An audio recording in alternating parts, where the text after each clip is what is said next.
My name is Shintaro Okamoto, and this is how I turn a 200-pound block of ice into a cockatoo by hand.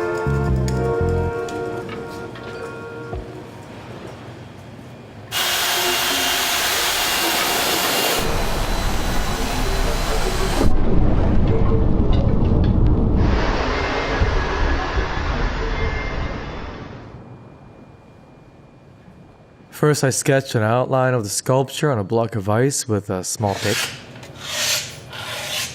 I'm looking at the profile of the design first.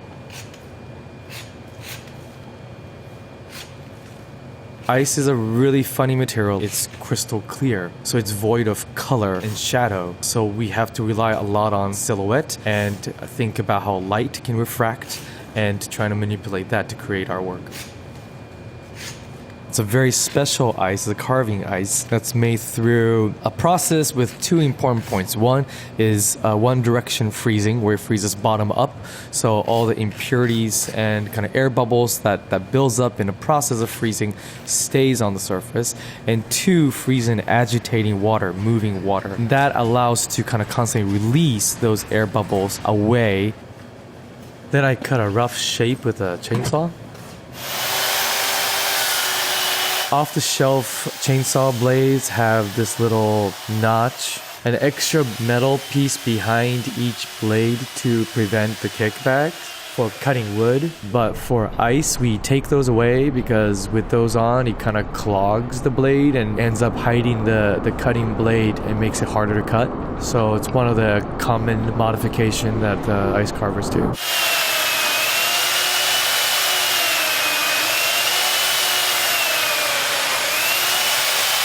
So with the chainsaw, I carve all around it and basically take out all the negative space and get the actual design punched out.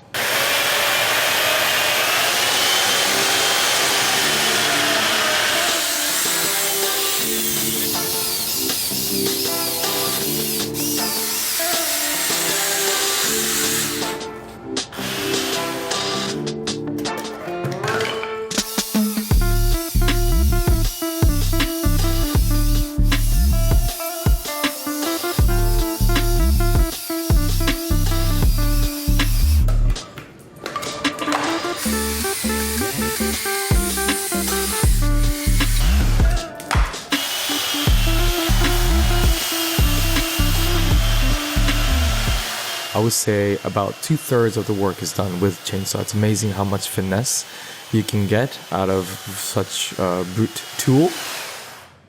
Once the contour is set, I'm staying on with the chainsaw still, but now it's time to start shaping the sculpture. I'm going to then start thinking about, in respect to the overall thickness of the sculpture, proportionally, where would the head be? How wide would the head be? Thinking about the angles of the wingspan spreading out. Really just start to form the animal as I'm carving out and establishing the 3D volume of the sculpture. It's very blocky, but the volume is there.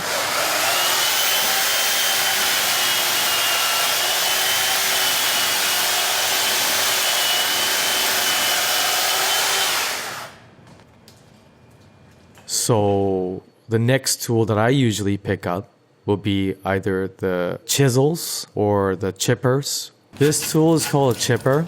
This is where if I'm carving an animal, I think about anatomy. I think about, where is the skull and where is the muscle connects to and where all things gonna come together and connect. And this is when the sculpture starts to take a life of its own.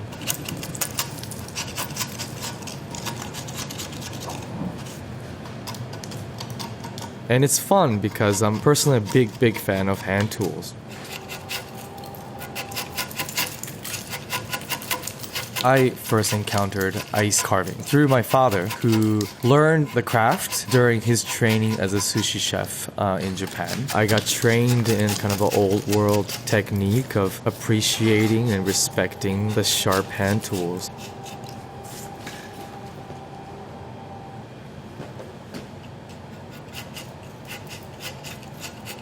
Once that's done, I think I'm more than halfway through. I'm back to power tools at this point. The first thing then I pick up would be the burrs. It's basically a conical special bit that goes onto a die grinder that's got tiny teeth all around.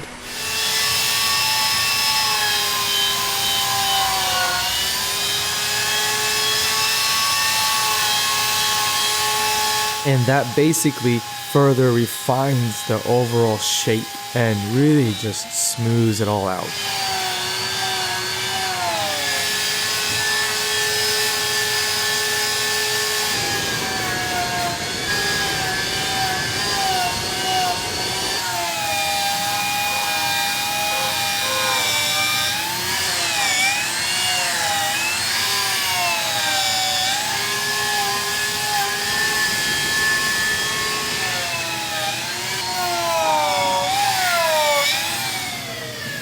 Once this stage is done, I'm ready for final detailing, and I usually just touch two other tools to do that. One is a knife bit on a die grinder that establishes the deepest creases of the forms.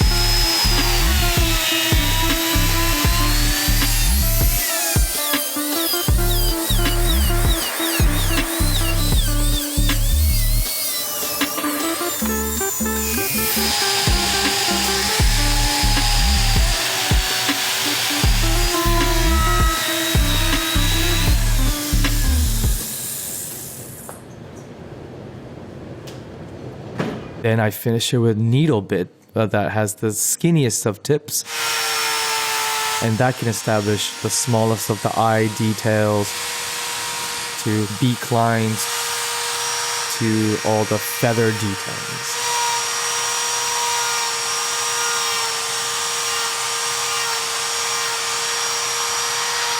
We can spend as much time as we want with that, however level of detailing we want to put into.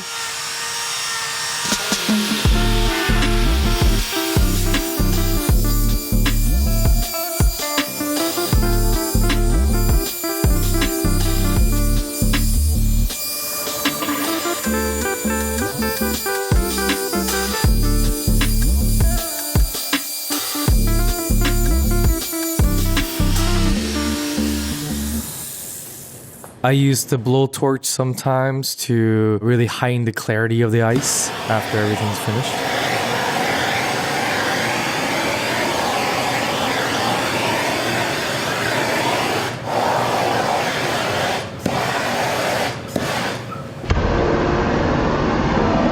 Working with ice, there's inevitable understanding that it's a passing, ephemeral, constantly changing and melting and gone. Ultimately, when our sculpture leaves the studio, that's when it really takes on its true life.